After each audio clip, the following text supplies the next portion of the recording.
This story begins in a very peaceful area of Ukraine, where we see a small hut. In this hut lives a couple. The husband's name is Mykola and the wife's name is Naya. Mykola is a teacher who teaches math to children at a nearby school. He is a very good teacher, and all the children are quite happy with him except one, named Ivan. Ivan is a very rude boy who never misses a chance to belittle Mykola. But Mykola is unaffected by his behavior and enjoys his life. One day, while Mykola was at school, he learned that Russia had attacked Ukraine and occupied many places. In the evening, when Mykola came home, he found out that his wife was pregnant. This news made him very happy, and the two of them celebrated their joy together. The next day, Mykola said goodbye to his wife and set off for work.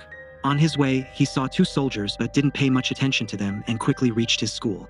However, when he entered the school, he found it completely empty. Then he saw on the TV news that Russia had also occupied his city. It was then that he realized the soldiers he had seen on the way were actually Russian soldiers. Worried about his wife, he immediately ran home. When Mykola reached home, he saw those two soldiers brutally beating his wife. He tried to save her, but the soldiers also beat him up. Mykola pleaded with them not to harm his wife because she was pregnant, but the soldiers didn't listen to him. After beating them, the soldiers searched Mykola's house and set it on fire before leaving. Now, seeing her house on fire, Nasty became furious and tried to throw a stone at them. Seeing this, the soldiers shot her, and Nasty died on the spot. Seeing his wife die, Mykola completely broke down and started crying bitterly. A few hours passed, and two Ukrainian soldiers approached Mykola. They identified him and helped him dig a grave to bury Nasty. After Nasty's death, Mykola's life was completely shattered, and he had neither a home nor a family left. Mykola was burning with a desire for revenge and was determined to kill those soldiers at any cost. With this thought, he decided to join the Ukrainian army. The two soldiers took Mykola to their base, but when their senior officer saw Mykola, he was very angry and refused to enlist him in the army, fearing that Mykola might be a spy. Mykola explained everything to him and assured him that he wanted to kill the Russian soldiers and free the country. Hearing this, the colonel decided to give him a chance, and his training began the next day. Since Mykola was an ordinary person, he faced many difficulties during the training. Here, a fellow officer helped Mykola and taught him how to assemble and disassemble a gun. Everyone in the camp felt that Mykola could never become a good soldier, but he didn't give up and continued his training. One night, Mykola told his comrades not to call him by his name because his codename was Raven. Hearing this, everyone laughed at him and told him that a soldier doesn't get a codename so easily. It has to be earned. However, Mykola didn't let these remarks affect him and kept up with his training. One day, Mykola's senior officer told everyone that there were very few snipers in their group and that they needed to increase this number to fight against the Russians. The senior officer asked how many of them wanted to become snipers. Hearing this, a few people stepped forward, and among them was Mykola, who also wanted to become a sniper.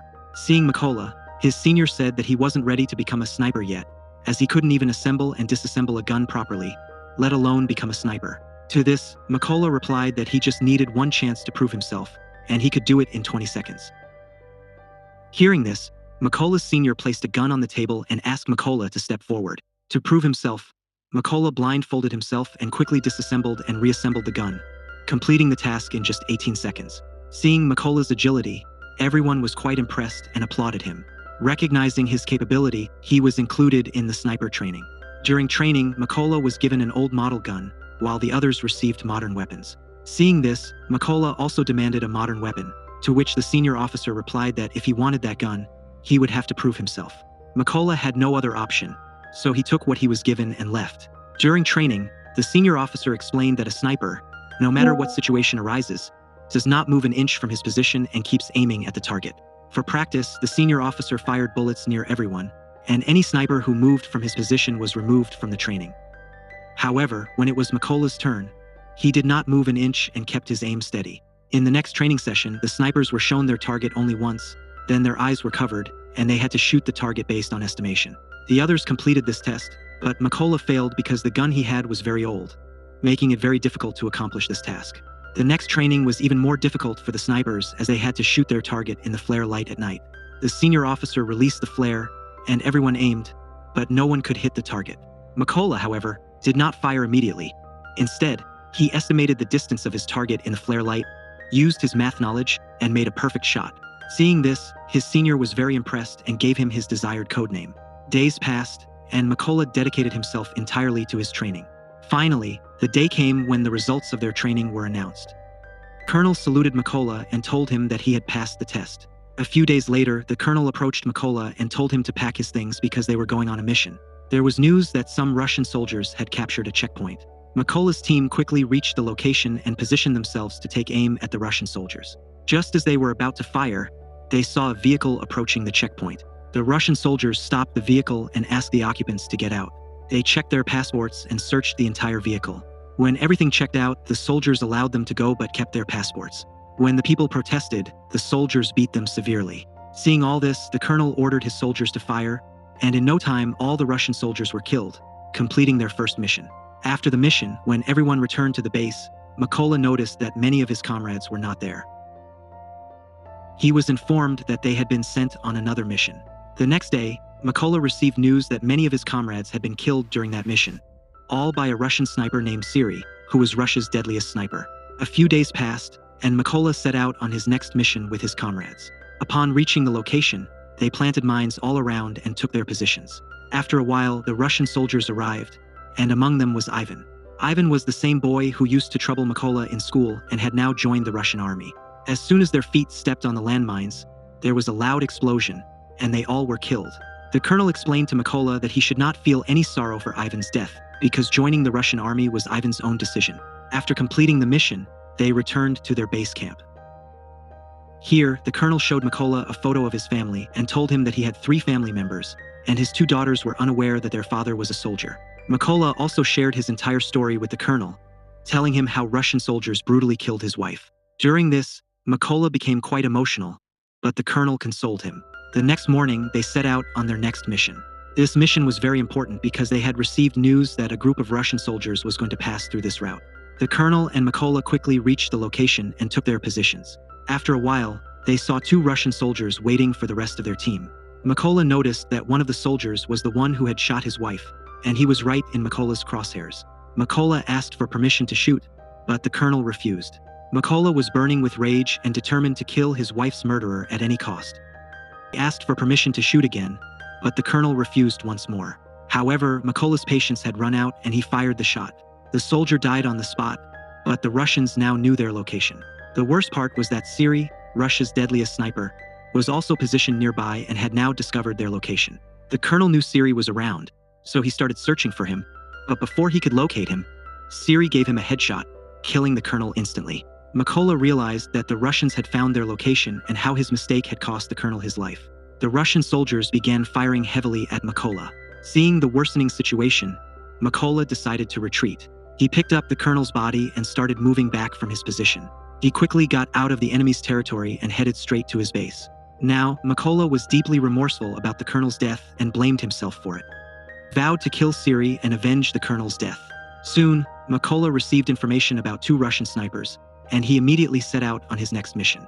Upon reaching the location, he took his position and soon shot 1 sniper. However, during the exchange of fire, he also got hit. Despite his injury, he managed to kill the 2nd sniper as well. Severely wounded, he retreated to a secret base to rest and recover. During this time, he received a call from the army major, who informed Mykola that they had located the sniper who killed the colonel. Mykola returned to the base where the major briefed everyone about the sniper. The major revealed that the sniper's name was Siri, and he was Russia's best sniper, having killed 6 of Ukraine's most skilled snipers. Therefore, they couldn't underestimate him. The major explained that Siri was a sniper who typically didn't change his position and hunted his enemies from a specific location. They devised a plan to approach Siri's location in 2 teams. According to the plan, the first team would attack the Russian soldiers head-on, and while they were distracted, the second team would attack from behind. Taking advantage of the chaos, Mykola would enter the building and kill Siri. After finalizing the plan, they set out for the location. Upon arrival, all the snipers took their positions and aimed. Meanwhile, Mykola stealthily entered the building, where he encountered 2 Russian soldiers. He quickly killed both of them and proceeded further into the building. He then signaled his team, and upon receiving the signal, they killed all the soldiers. Siri noticed that none of his comrades were reporting back to him and sensed something was wrong. So he went to the roof of the building where a sniper was previously stationed. When he got there, he found the sniper dead and realized that Ukrainian soldiers had surrounded him. Siri contacted his base for backup, but it would take another 10 minutes for the backup to arrive. Hearing this, he quickly returned to his position and started looking for the Ukrainian soldiers. Just then, he noticed a toy belonging to Mykola, a toy that Mykola's wife had given him. Before Siri could think of anything, Mykola attacked him and stabbed him multiple times, killing him. However, during the struggle, another sniper in the building became somewhat alert. Before he could react, Mykola threw a grenade at him, and in the ensuing explosion, the last sniper was also killed.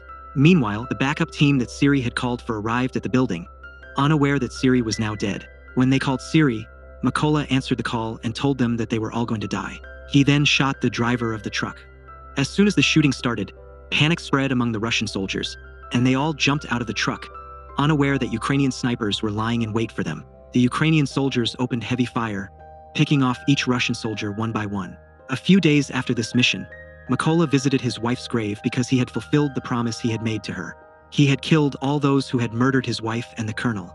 There, Mykola vowed that he would continue to serve his country until his last breath. With that, he left the grave.